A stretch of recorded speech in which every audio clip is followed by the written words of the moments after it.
writing at the time. And it took me days to realize how much I just beat myself up for that. And I told my therapist, and it was just such a turning point. I was like, I don't ever want to do that to myself again.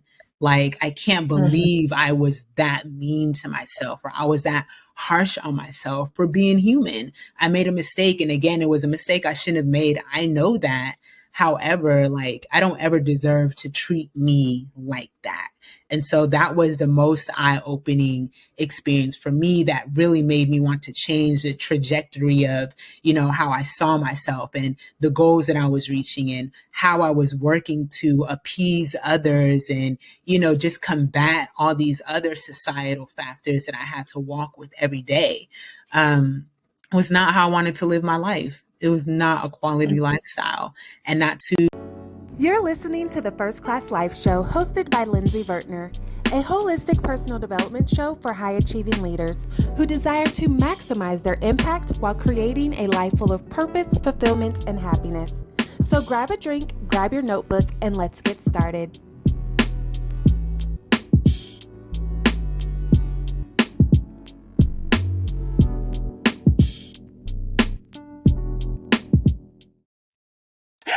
Y'all, welcome back to the First Class Life Show, and I'm super excited about today's guest because I just love her to pieces. We met on Clubhouse the other year, and we've been connected ever since. I know you are going to love her as well. So, Liku, thank you for joining us in the First Class Life Studios. How are you, beautiful? I am doing wonderful. Good morning. Thank you for having me. We really did meet on Clubhouse like over a year ago now, and we're still going strong. So, hey, thank you. I'm happy to be here. So I know how amazing and phenomenal and beautiful and wonderful and all of the things you are. But I need you to tell the folks, who is Liku? Okay, give us the tea. Pull back the curtains and let us know, who are you, girl?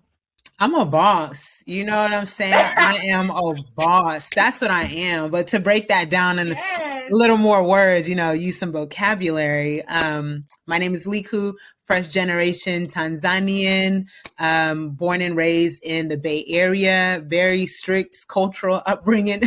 So I'm very disciplined, very goal oriented, lived the corporate life for a little bit, went through law school and hit the corporate life and slowly realized that I wanted to live a life of purpose where I can show up unapologetically, where I'm comfortable being myself. So a lot of shift has happened with that throughout my lifetime. I'm also a member of Delta Sigma Theta Sorority Incorporated, so strong Black Women Appreciation Foundation over here. I love to teach. I love to connect with new people. I love to see how I can help people. Ain't no competition over here. I am an amazing wife, if I do say so myself. I am an amazing mother, to a almost 6-month-old going on 6 years old. And so I'm over here just living the life of being a boss woman, entrepreneur, wife, daughter, mother, all of that. And I'm doing it, how I want to do it. And it's working out amazing.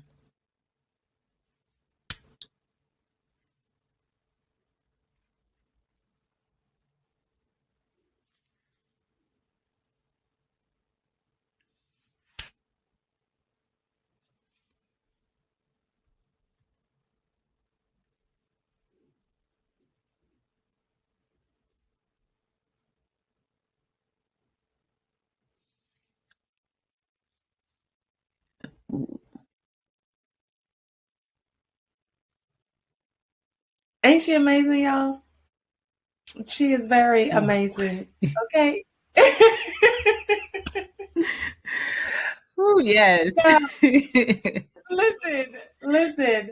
So you are Tanzanian. I feel like I always mess it up. Did I say it right? Tanzanian. Yeah, that was right. Tanzanian. Okay. All right. So were you born in the States or overseas? I was born in the States, in the Bay Area, currently living in the Oakland area, small town called Pittsburgh. But yeah, born and raised here, but culturally, roots are back home in Tanzania. So when did your parents move to the States? Or were they Um, born in the States as well? my parents were born abroad in Tanzania, so my dad came here around the '60s for school. And Mm-hmm. he was back and forth, and then later met my mom. She's a boss too, beautiful. It was a no-brainer. And they came here together in the early '80s, and been here ever since. Nice, nice. So, did you experience any cultural struggles as far as having immigrant parents and being raised in Black culture America? Whew. Yes, I did. At the time, at the time, they were considered struggles. I was young, elementary, middle school, high school, and just a lot of the things my friends were doing and how they were living. I wasn't living. Like I said, I had a very strict cultural upbringing. We didn't watch TV on the weekdays. It was all about, just studying, doing our chores. We could watch TV on the weekends. But, when I went to school and my friends were, talking about shows, and I was sitting there like, okay, not a conversation for me, or when I got older and my friends would go to the bowling alley or go to the movies on a Friday night or something. And, my parents would be like, nah, you got to be back at 7. I'm like, the movie starts at 7:30. What you mean? So there was, at the time, I felt like there was just a lot that Basically, I was can't go. unfair. Yeah, basically, just watch a preview or something on the commercial. But yeah, it was just, I thought a lot of things were unfair at the time. But looking back, I actually appreciate that upbringing because it allowed me to be very ingrained and just in tune with my culture and the values of my culture. And it also helped me to see, just the value and practices of Black American culture, if you will, which I'd say I'm still very much a part of. But I was Mm-hmm. happy that I could preserve my own culture as well and just know my own culture, being in a space where I wasn't surrounded by that, like with other children. So yeah, it was a struggle back then, quote unquote, but definitely appreciated, like in the grand scheme of things. Yes, I bet that was simultaneously amazing and annoying at the Yeah, same I was time. just like, what you mean I can't go to the movies? Or like, I had a little bit of a rebellious streak, just a little bit, and it all came down to just upbringing and appreciating everything. So I have no regrets. I'm glad it went down how it did. Now I know because so for me, I don't know my African roots as far as that goes. I know my Southern slave roots in Mississippi and Alabama, and I know all of my American roots, Mm-hmm. but not anything past that abroad. But I know that I'm still a first generation everything. Right. First generation college graduate, definitely first generation secondary degree, first generation business owner, and I know the weight that comes Whew. with that. Yes. And so with you and your strict upbringing, I know that oftentimes from my friends that are connected with their cultural experiences abroad, Mm-hmm. their parents are a lot more stricter and you got to do this, you got to do this. And I know that you're also first generation. So talk to us Mm-hmm. about that journey and just the weight that is carried being a first generation dot dot dot fill in the blank. Whew, yeah, first generation, everything. There's a lot of pressure that I put on myself because number one, I still want to live up to, those standards. Because of my upbringing, I was able to excel. I was able to be disciplined in my studies. I was able to focus and not get distracted by just other things. Like I had that ability and it carried me well through college and very well through law school. And so I realized that. And that's something that I still wanted to carry with me, as I started working at a law firm and now that I have my own business or just meeting goals professionally and personally. So it's a lot of pressure that I put on myself because I still want to live up to those standards, cue perfectionism.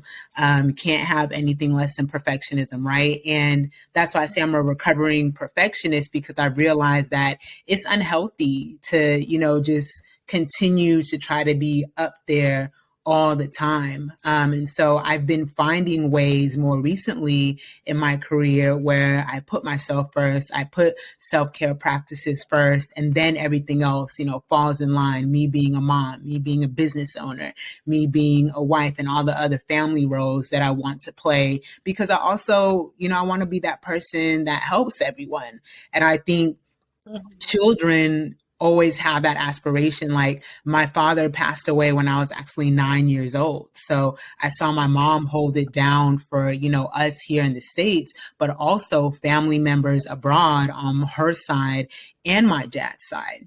And so I'm like, man, I need to make it. I need to do well. I need to stay focused and disciplined so that I can make something of myself and take the pressure off her and let her rest. Right. And then you also get to the point where it's like, why should I deserve to rest, or why should I complain, or why should things be easy for me when, it hasn't been for my mom? So a lot of that has also, again, just influenced me and my work ethic and, pushed me over the edge sometimes. But again, I've learned to dial it back and just really trust the process so long as I'm healthy, so I can show up in the best way in whatever I'm trying to do for myself, for my mom, for my family, my future children.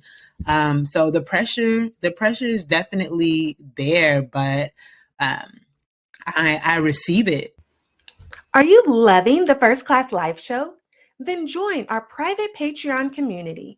Not only will you help to support our ability to provide you with great content, but you can also get exclusive perks like bonus videos and resources, discounts, episode transcripts, and more. So what are you waiting for? Join today at patreon.com/First Class Life.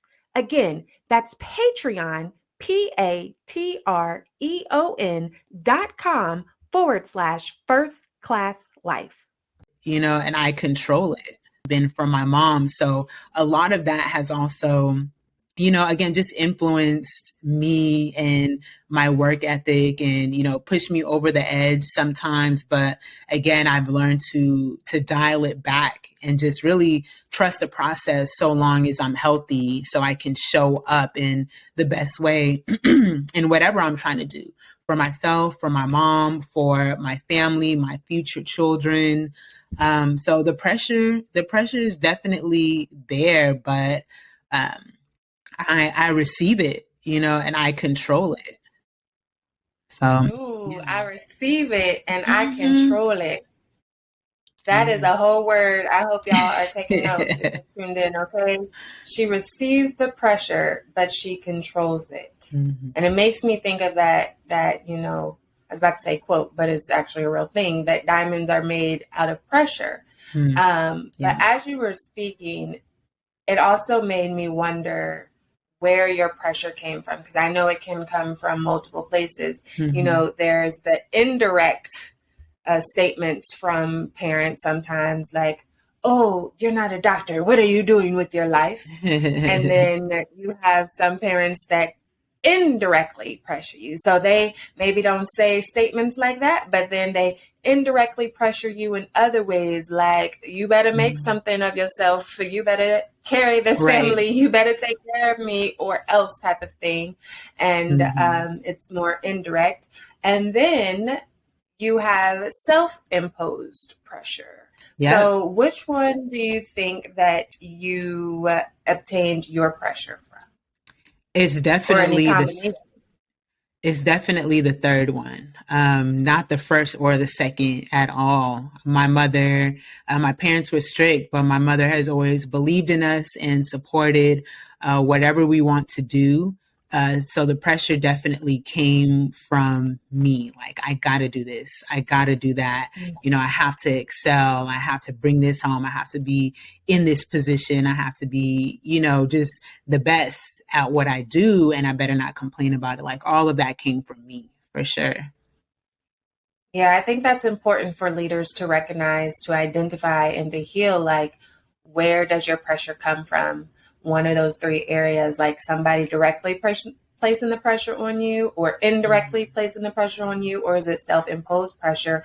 I know I can relate as far as being a perfectionist and having that self imposed pressure, because I'm grateful that my mom was also very encouraging and supportive. And, you know, she never pressured me to do anything, and she always supported whatever it is that I wanted to do. And so I'm grateful for Mm-hmm. that, because I understand not everybody had that type of relationship with their parent or their Right. mother or their caregiver. And it was me. I had that perfectionism. Oh, I've got to do great, you know, to continue Mm-hmm. to make her proud, to get us out of Yep. poverty, to create a legacy, break generational curses, build a living legacy type of thing. So tell us how that showed up in your life. How did this self-imposed pressure and that strive for perfectionism, how did it show up for you? Man. So college was my first experience where, you know, my mom wasn't there every day because I lived on my Mhm. own, you know, different town, not too far away from home, but I was pretty much on my own. And I remember I had an ethnic studies class, right? And I loved that class. And we had an essay, and I got a 97 on the essay. And I was like, what? A 97? Where's the other 3 points? Like, what happened to those? And so I tried to talk to my professor in class, and everybody was kind of looking. And then, you know, so I took it to his office hours after class, and I was like, I don't understand, which part of the analysis did I not get right? Like, and he's like, you got a 97. And I was like, yeah, I know, but I didn't get the other 3 points. So I'm trying to understand, like, you know, where did those go? Where did I fail? You know, in that aspect, what did I miss? And we never really got to the bottom of it, but that whole day I was like, a 97, what? But that day I also realized, like, okay, this is definitely the discipline, you know, carrying over, that I have to be my best. And college was a whole nother thing. I started college in '08. And so, you know, recession and things were just a little extra hard there. So I need every point, you know what I'm saying, on my assignments. And I wasn't getting that. And I realized at that point, like, okay, I obviously have a different standard for myself, because my professor was definitely looking at me like, you good? Like, you know, in 97, that was one of the highest. It's like one of the highest, ain't good enough, you know. But so it started there in my work, trying to prove to myself, like trying to make sure I had evidence of, you know, me being really good at what I was doing, how I was doing it, where I was in my life. Carried through college, carried through law school, and it just it started to be unhealthy, you know, taking breaks, like, you know, I don't really need to take a break. I'm going to study from sun up to sundown. I remember when I started law school, I asked the library, I was like, are you guys open 24 hours? They were like, no, you know, we close at 9. I think that's enough time for you to You have to check study. out that book and take it home. Exactly, exactly. And so just like little things like that, which I thought were cool, but people would be looking at me like, nah, we don't pay for the library to stay open 24 hours while people sleeping, you know. Just so it's just my practices, like I just wanted to make sure that I was doing the best I could all the time. And I never gave myself credit for when I was doing my best, which was always. And so because I never gave myself credit, you know, I'm constantly reaching for whatever the best is, because whatever I was doing obviously wasn't it. So, I mean, in the grand scheme of things, I was never doing my best. I knew I was doing a good job, but I just always knew that I could be doing better. And so perfectionism just it eventually put me in an unhealthy space of burnout, just not looking out for myself, getting a little depressed. Of course therapy wasn't on the table because what you mean? I'm doing fine. Right. I don't need Mm-hmm. therapy, until the pandemic hit. And I really realized I finally went to therapy, and I was working with a life coach Congratulations. as well. Thank you. Best decision of my life. Um, Okay, y'all heard that?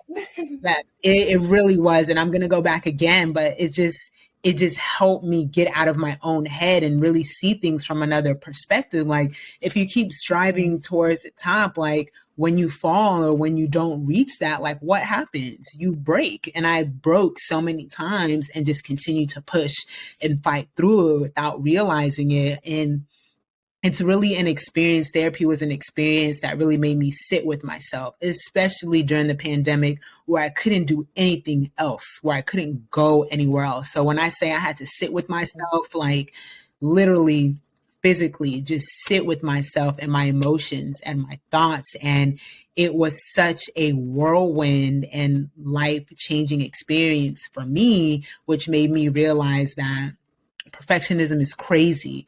Like it's for the birds. I would much rather have a quality life where I'm doing my best. I'm giving myself grace, which is something I recently learned. I'm taking breaks. I'm showing up happy, even if things don't work out the way I want. It's not the end of the world. I'm flexible. I can pivot. So I'm glad to have just learned and accepted all of that while I'm building a business, because I left the firm, started my own law practice, on some boss stuff, and Okay. doing great. And also having a baby. Like I thank God for how things lined up on with regard to time, like a timeline of me getting healthy and learning and whatnot, because I'm much better as a business owner. I'm much better as a woman. I'm much better as a wife. I'm much better as a mother. So it's still something, of course, I combat every day, but I win. I'm good at it. And that's just a constant reminder that I'm human and I don't have to be perfect.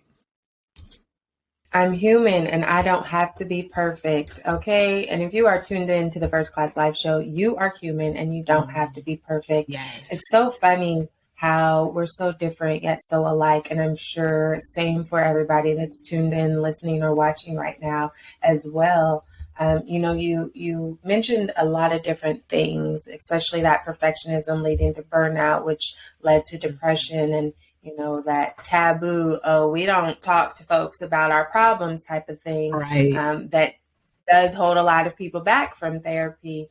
But, just striving for the best and not realizing that perfectionism doesn't exist. Like there is no such thing as the perfect person. Right. We're all flawed. We're all humans. We all make mistakes. And so when we're constantly striving for perfection, we never reach it, like you mentioned.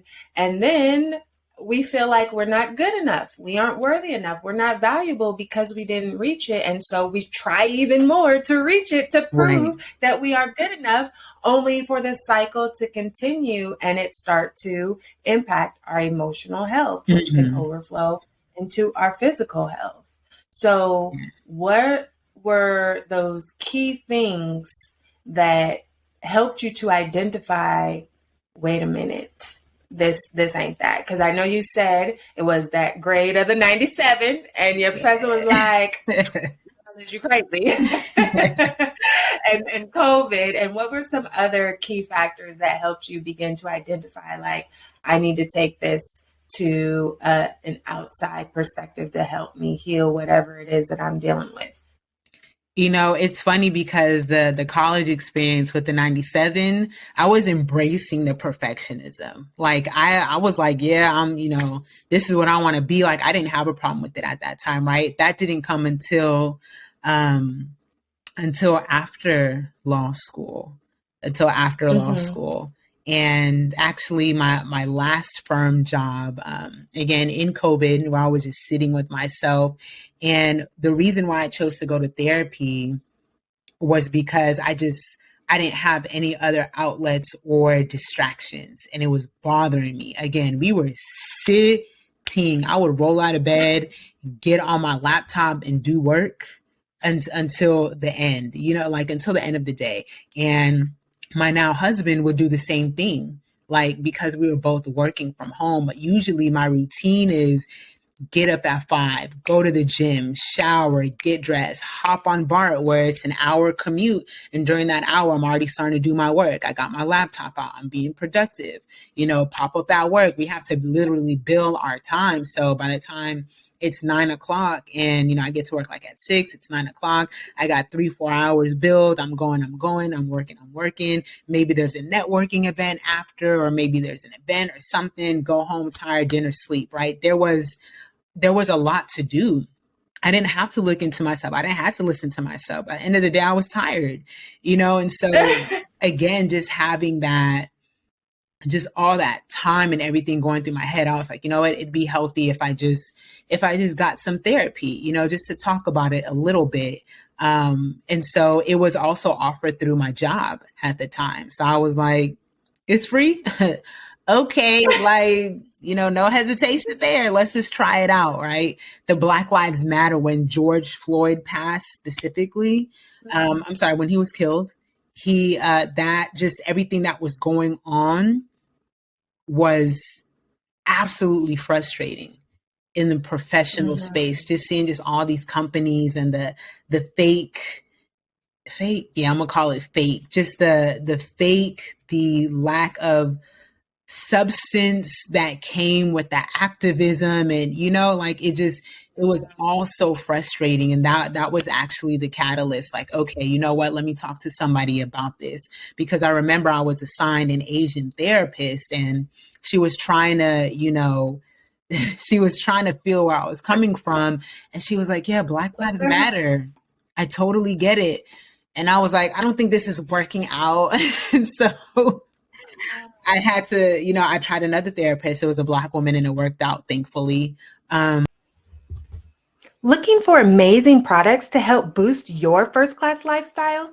Then head over to firstclasslifeshop.com, where you can treat yourself to personal development books and workbooks, lifestyle affirmation cards, adult coloring books, mugs, notebooks, hoodies, t-shirts, leggings, and more. All products were designed to help you master your mindset, walk in your purpose, and live your first class life, because you deserve it. So treat yourself today at firstclasslifeshop.com. Again, that's firstclasslifeshop.com. But there was a time where I was at the job, and I had just got this job at the height of the pandemic. Literally, like, I got the job, and not even 1 week in, we were sent to work from home permanently. Like, the governor made the order. And so I didn't get the opportunity to like settle in and really get to know people and whatnot. So not only are people getting laid off left and right, in the just the economic industry.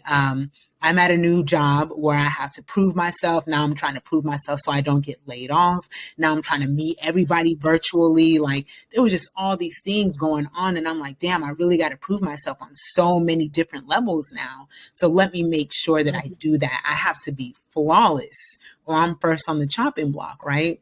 And so I made a mistake about 6 months in. And it was a mistake that I shouldn't have made. I'll definitely admit that. It was a mistake I should not have made. But that mistake, it really brought me down. Like, when I realized I made the mistake, I was crying. I could not contain myself. Thank God I had my husband, because he was there to just bring me back to reason. Like, it's okay. Everyone makes mistakes. And it's crazy because had a white male in my position made that mistake, like, it wouldn't have been as bad. But I just felt like I had so much writing at the time. And it took me days to realize how much I just beat myself up for that. And I told my therapist, and it was just such a such a turning point. I was like, I don't ever want to do that to myself again. Like, I can't Mhm. believe I was that mean to myself, or I was that harsh on myself for being human. I made a mistake. And again, it was a mistake I shouldn't have made. I know that. However, like, I don't ever deserve to treat me like that. And so that was the most eye opening experience for me that really made me want to change the trajectory of, how I saw myself and the goals that I was reaching and how I was working to appease others and, just combat all these other societal factors that I had to walk with every day. Was not how I wanted to live my life. It was not a quality lifestyle.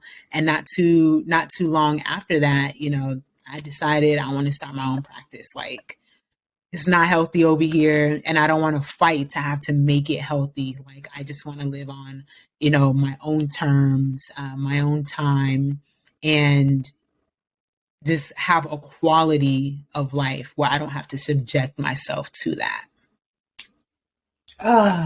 Now you mentioned quite a few things that I want to make sure that I point out. One was being willing to pivot with a therapist, because as soon as you said you were assigned to Asian therapist, I already had an alarm going off like, "Ooh, how this gonna work out?" Girl, I was tuned in with my invisible popcorn, okay? And a lot of times, I think it's important to point out that therapy is not a one size fits all. There are millions of different therapists out there, okay? Right. And they all have different backgrounds, different beliefs, different educational backgrounds. And so it's important that you find your fit, because the first one might not be the one for you, Right. but it's important to notice that you tried again. You didn't say, oh, F therapy, like, whatever. It Right. didn't work. I tried. It didn't work. What's that TikTok sound? That I failed. I died. Yeah. But you gave it another shot, and then things were better. And so it's Yeah. important that we're, one, willing to pivot, and two, willing to try new things, because it's not always going to work out on the first try in therapy Right. or in other things in life in general.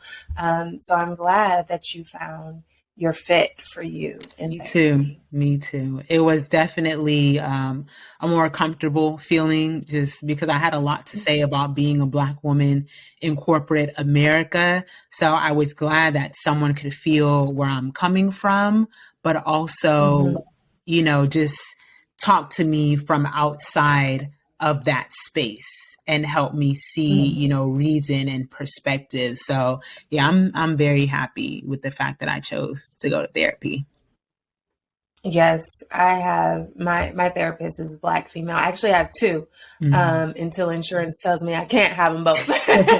What happened was, whenever I was on my initial search for a therapist, I was very specific in wanting to find a Black one and a female Black one, because I already knew that I was not going to share the same with a male as I would with a female. Not that a Right. male can't be helpful, but I knew the things that I was struggling with, and those preventative measures that I wanted to maintain by seeking therapy was going to be best delivered through a female therapist. And Right. so I was trying out a few, and I like both of them that I tried out, because they're different. One's virtual and one's in person, but she's an hour away. And I really wanted local, but I didn't have that available where I live.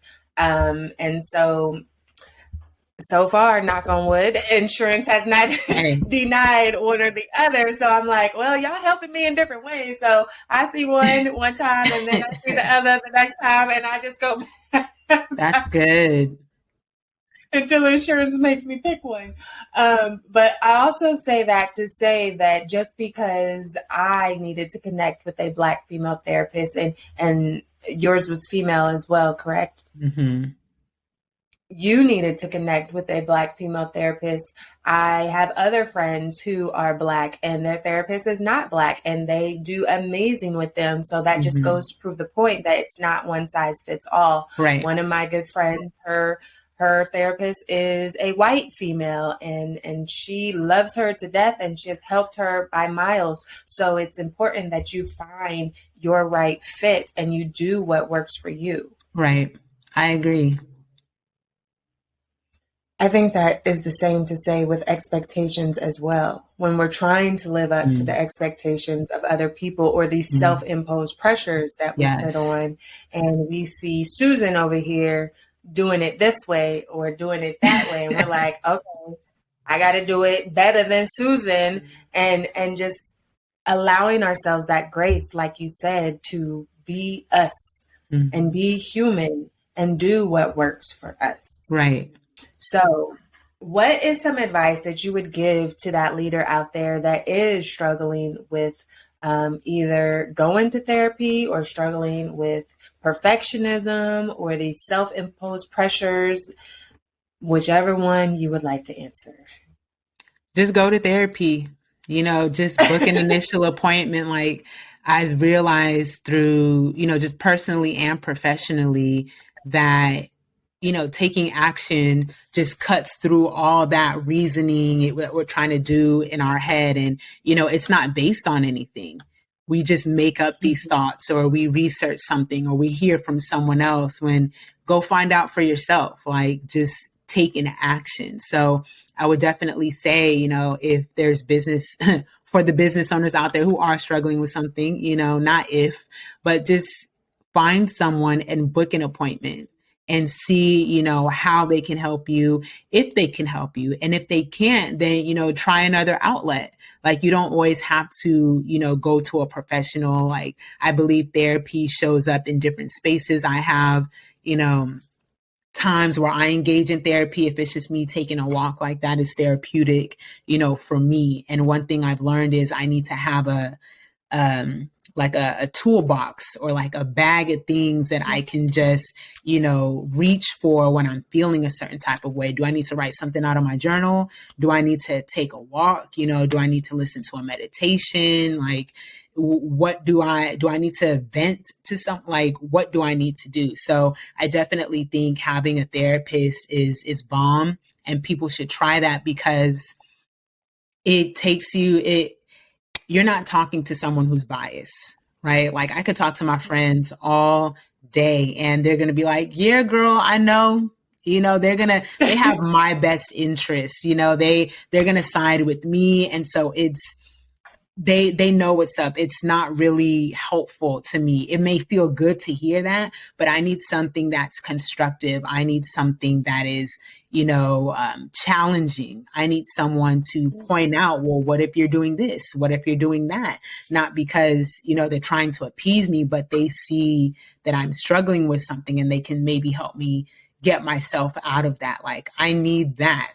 And that's what I get from a therapist. So I would definitely, again, encourage people to reach out. And if it doesn't work out, then at least just figure out, what do you need?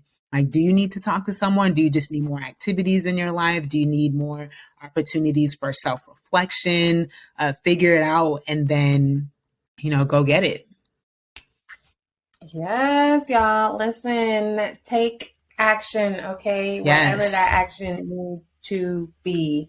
I think that this is a good point to, just take a breather and play a little game I like to call first class favorites. Okay. So let me grab my Game phone. time. You up for the challenge? Yep. Yes. Got my timer here, okay? So it's really simple, really simple. This is First Class Favorites. If you're new to the First Class Life Show, then this is where we ask our phenomenal guests what are their favorite things, okay? Simple, right? But you got to fill in the blank in 10 seconds or less. All right. Oh, okay. So, It's pressure. Okay. We was just talking about that. right. Okay. And Pressure. you getting direct pressure this Right. time. And so if anybody at home is like, how do we make a game out of this? If she misses the buzzer, you have to figure out something to do if she misses the buzzer. Whether you gotta write down an affirmation that we're keeping it nice and personal development here, or maybe you gotta do a push up, or maybe you gotta take a shot. Hey, the choice is yours. Okay. Push up. Okay. So let's get started. We'll start you off with an easy one. What's your favorite food specifically? Go. Pasta. Oh, okay. See, I had to say specifically because you could have been like Italian. Yeah. What type of Italian? Yeah, so, okay, we'll go with pasta. What is your favorite song? Go. Row, row, row your boat. You know what? You know what? Oh my God. I don't know if this is the achiever in me, but the reason I said that is because I couldn't think of anything else, but I didn't want the buzzer to go off because that is not my favorite song. Listen. As soon as you said row, row, row your boat, I laughed on the outside, but I laughed even more on the inside because I Oh didn't my want to be goodness. disruptive to anyone's ears, you know. But I knew it instantly. Listen, y'all, she gave y'all something, okay? She gave y'all something. And the funny thing is that over in our Patreon community, which if you are not a member of that community, make sure you click the button and join the community because you have access to bonus footage from our phenomenal guests and you have access to our first class favorites, uniquely curated guest. That is list and guest put together. Uniquely curated list by our guest of a few of our first class favorite things. So we have a playlist of songs, and Row, Row, Row Your Boat will now be added to that playlist. Compliments of the beautiful Liku. Oh my goodness. That is hilarious. Okay. Hey, you know, speak to the childhood in you, okay? Okay? So, I don't know if I can find that on Spotify to add it to the actual playlist, but it's gonna be on the list, okay? Add it to the list. That's what we're doing. You know, something light, real childlike to get your inner child. There you go. Yes, you're gonna have to push pause on the songs and then sing the song and then push play again. What is your favorite book? Go. The Power of Habit, I think it's called. I should know the Who's title. I don't know, but I read it like 3 times. Power of Habit. Well, let us know the author as well because that is also a curated list. I will. I should know that. Okay. That's what happens when we got a timer. It makes our brain do crazy. Come on, brain, get it together. Okay. What is your favorite activity to do to relax? Go. Take a walk outside.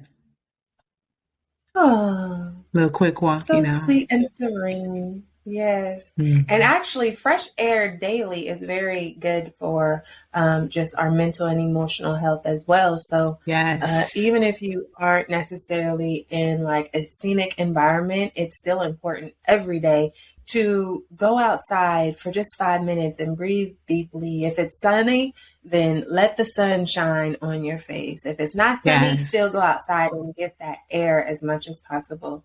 So last one, where's your favorite place to travel to? Go. I don't have one for yet, but for now, my mom's house, which is about 40 minutes away. Where's that located? In Pittsburgh, California, little town out here in the Bay Area. Pittsburgh, California. All right. Well, thank you for playing First Class Favorites because let's see, we have our First Class Favorite things, books, songs, traveling, and relaxing activities. Again, if you want to check out those lists, curated specifically by our phenomenal guests, make sure you are a member of the Patreon community so that you can have access to those because there's some good stuff on there, some good suggestions and advice. I bet. So I will get you that author. Yes. I wrote it down. So, if you are new again to the First Class Life show, First Class Life is actually an acronym of all the different characteristics and skills that you want to try to embody into your lifestyle as much as possible so that you can create a life full of purpose, fulfillment, and happiness. Okay? And if you want to know what that acronym stands for, then make sure you go back and listen all the way to the first episode of the First Class Life show where I explain each of them in detail. Or you can visit First Class Life shop and buy the book First Class Life, where it's there with bonus resources included as well. So in the meantime, lovely Liku, which key factor do you feel that you resonate with the most? Self-care. Mm-hmm. I would say tell us why. It's just become so important in my life, and I see how the foundation of self-care will propel me in everything that I'm trying to do. I believe that with self-care, that is where I can be more intentional. That is where I can have my, not build, but realize my self-worth and how I can build my confidence, how I can be more faithful in what I'm doing. So self-care for me is the baseline. It's the baseline of the work that I have to continue to do to show up as the quality person that I want to be. So self-care, that's for me. Mm-hmm. Yes. Self-care is not selfish, folks. So make sure you prioritize self-care in your life because it shows up in your life, whether you want it to or not. The lack of it, or if you have a lot of it. Okay. So make sure you are practicing self-care. Mm-hmm. Now, Liku, tell us what you do, because I know you are a bomb boss business attorney, all right? Hey. So tell us what you do and the services that you have to offer our first class family here. Absolutely. I am a California licensed attorney, business attorney to be exact. I help coaches and consultants establish a solid legal foundation for their business, mainly through custom contracts. And I do a little bit of trademark and entity formation as well. I very much value education. I have some teaching experience prior to law school, and I need people, us mainly, to understand the what and the why behind the legal parts of our business. I don't want us to just be out there and, trying to form an LLC or get a trademark because LLC Twitter said so. I need us to understand, what it means, how it applies to our business, how it can benefit our business, and how we can leverage that legal information to grow and scale our businesses faster. So I always take time to educate my clients when it comes to the work that I do for them. I want them to leave me and be able to carry on and use the contracts that I give them, or understand, what Section 7 says, or, all of those things. So that is me as an attorney. I also show up in the speaking realm. So if you need me on a panel, if you need me to come do a workshop for your incubator, I am your girl. We will have an amazing time and you will learn something. I can promise you that. I will also say that, just as a disclaimer, unless you hire me to be your attorney, anything that I say, any information I put out there is not legal advice. It is simply legal information for educational purposes only. With that being said, where I give legal information is on my Instagram. You can follow me at Lawyer Liku. That is Lawyer Liku, where I'm going live. You can see the live I did with Lindsey, where she was dropping gems. But there's a lot of helpful content there, especially for coaches and consultants. Feel free to slide in my DMs, ask me a question. I am here as a resource. And then you can also visit my website, anasalawfirm.com. That is ANASA lawfirm.com.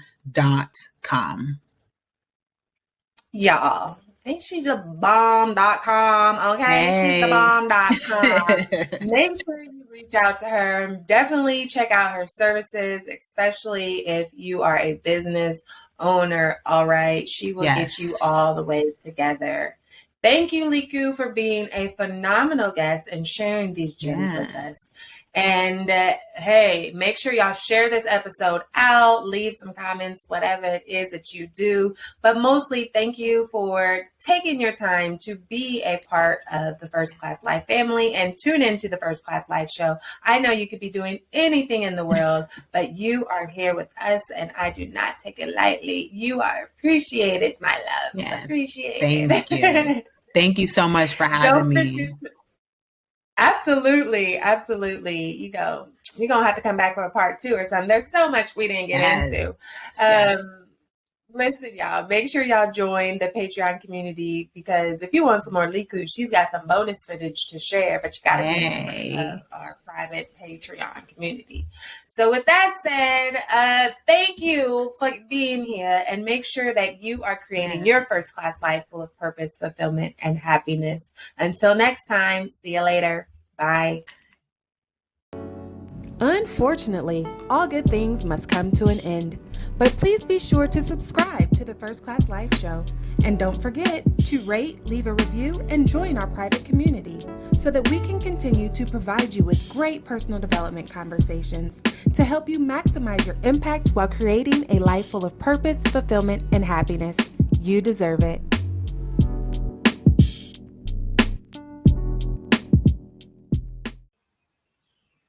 Do you want to be surrounded by other high-achieving women who are working on their goals just like you? Are you looking for your circle that's passionate about their own growth yet still wants to see you shine? Do you desire to be supported through collaborations and connections instead of competition? Then Cowork and Chill is your place to be. Cowork and Chill is a hybrid of virtual co-working and virtual networking. It's a community of women who are striving to build living legacies. This is the space to create meaningful relationships with other equally yoked women where you're being poured into just as much as you pour out.